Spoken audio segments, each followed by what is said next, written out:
Hello, this is a video response lesson learned to Brent's 0331's gear contest that he recently held.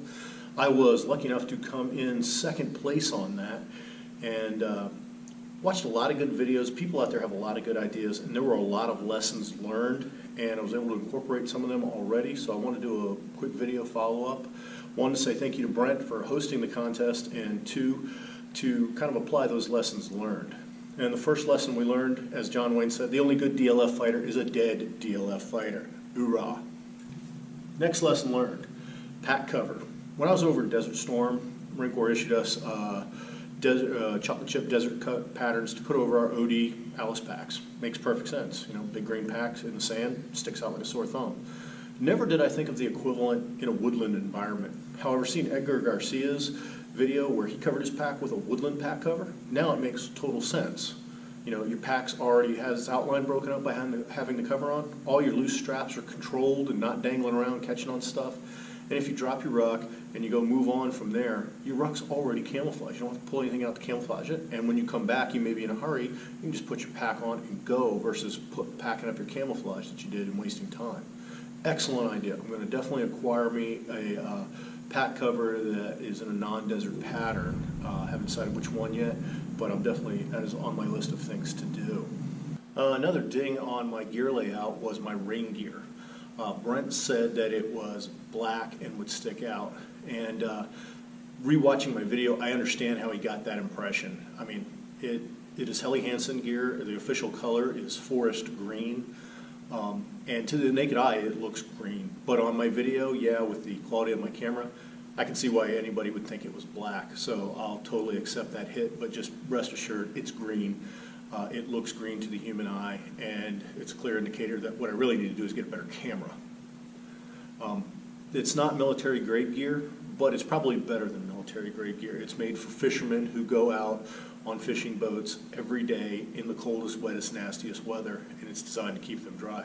That's what I originally got it for, and I just carried it over when I went into the field because it's good gear and I know that it works. Next ding that I had was my MREs. I only had 3 of them for a 3-day op, and I totally accept that hit. I totally agree with everything Brent said. Just the real fact of the matter is, in my supply, I only had 3. I've since corrected the problem. Gun show came through. 2 weeks later, went there. I've gotten a couple cases, which I normally have around. My supply had just gotten low. But yeah, the hit's actually right. There should be at least 2 per day, if not 3 if you have the space, especially if you field strip them down. You should definitely have the space. But yeah, totally legit hit. I totally accept. It's what I had on that day when I filmed it. Another forgotten lesson, Renaissance Marine who won the contest had emergency chow in his butt pack.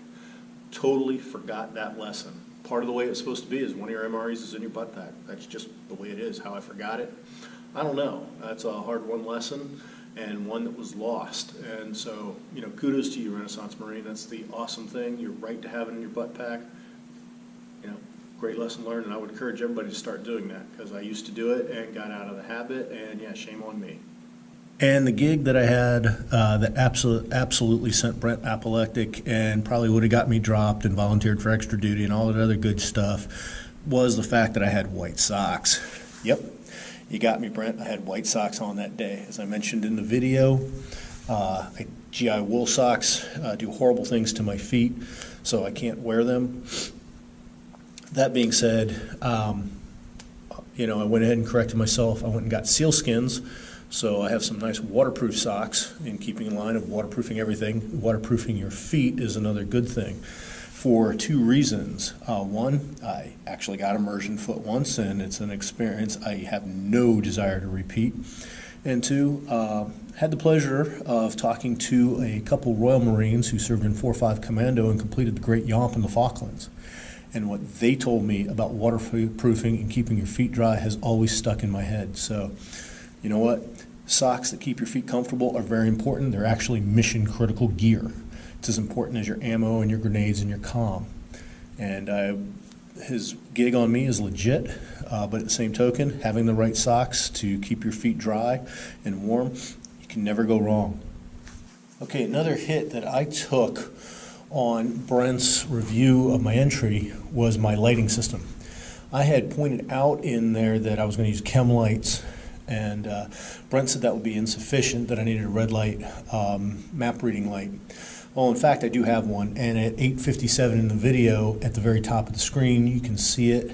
Yeah, although I freely admit, very hard to see. But attached to my Ranger beads here, I have a little proton map light in red. So that is my red lens flashlight. Now, the other legitimate gig is he said glow sticks weren't going to get me through, and he's right. And that brings up the thing, I do normally carry a flashlight, nice small little handheld one with a tail cap activator. And normally I have that in my gear. I didn't have it that day, which goes down to why we do pre-combat inspections. I had moved that flashlight to another gear for something else I was doing and did not move it back. So there I was doing my pre-combat inspection for the entry, and I didn't have a flashlight. So it's a totally legit gig, and it's totally representative of why we do pre-combat inspections. Because if we were doing that before we actually stepped off out of Fob Devil Dog, I had a chance to run back to my hooch and get more stuff or get the flashlight that I needed. So there you go, lesson learned, and a big one. Another lesson learned is what my gear can do and what it can carry. In his video of the winners, Brent pointed out that I had a pouch on my gear that I was using to hold 5 magazines. Actually, I have 2 of them on my gear that's holding 5 magazines each. And Brent pointed out that the pouch, if it would hold 5 magazines, it would hold 100 rounds of 7.62. You know, I did not know that. As he was writing his video, I didn't know that. And sure enough, he was spot on. Here's the same pouch. And there is the 100 rounds 7.62 linked, just like he said. So great lesson learned. I had no idea for that. Just another reason why I'm so upset at Blackhawk for not making this pouch anymore, because it is just so versatile and so awesome. Okay, the next lesson learned is actually a lesson that's been relearned, because I knew this and I knew better and I'd forgotten. And that was the mission brief back. This is super important, because briefing back your mission, it tells your leaders that you understand what's expected of you, and it tells your team what's expected of them. By briefing back the mission, it's a way of mentally reviewing of what you're bringing along. You know, for example, on the mission that Brent referenced that we would all participate in for this contest, you know, bringing along my snow parka would have been a bad thing, probably on my unit packing list, but I didn't need it for that op. You know, and if I had it in my gear, I'd know, hey, I need to go stow this away. Or I'd go, hey, look, I don't have my green star clusters that are required, so I need to go get some. So it's a great thing. Everybody should be doing it. It's a lesson relearned, because I had definitely forgotten it. I'd like to give a shout out to Mount Getters on that one, because he did that at the start of his video, and he was spot on by doing it. Another thing, in the video, Brent commented positively on my waterproofing. And I use a lot of Ziploc bags for that, for the following reasons. One, they're cheap. You can buy a whole box of them for just a few bucks, and they work. They keep things waterproof. They're also easy to use. The other nice thing about them is that they are clear. So when you've been out on an extended op, you're tired from moving around all day, you're fatigued, you're possibly wet and cold, you know, you can just look at it and know what's in the bag. You don't have to remember, well, in this bag I had this, in this bag I had that. You know exactly what's in that bag, and that's a real help.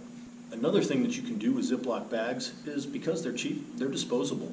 So as you use up the contents, you can either save the bags when they're empty for reuse, or you can pack them full of trash and bury them. Yes, now I know in a perfect world we all pack our trash out, but there's this thing called reality, and a lot of times just burying it to lighten the load and create space in our rucks is the way to go. And to wrap up this lessons learned video, we have to talk about the biggest ding. And that ding affected everybody, myself included. Nobody who entered the contest covered this in their gear. And it's essential gear. It's some of the most essential gear that you can have. Brent, you're even guilty, because you didn't ding anybody on it. And I watched your One Shepherd review, and I didn't see you have this piece of gear in that either. And that's a log of dip. That's right. Somebody is supposed to have a log of Copenhagen, or Skoal, or Wintergreen, or whatever. But we always know when we step off in a squad size formation or larger, there is one guy that is going to be jonesing for some dip.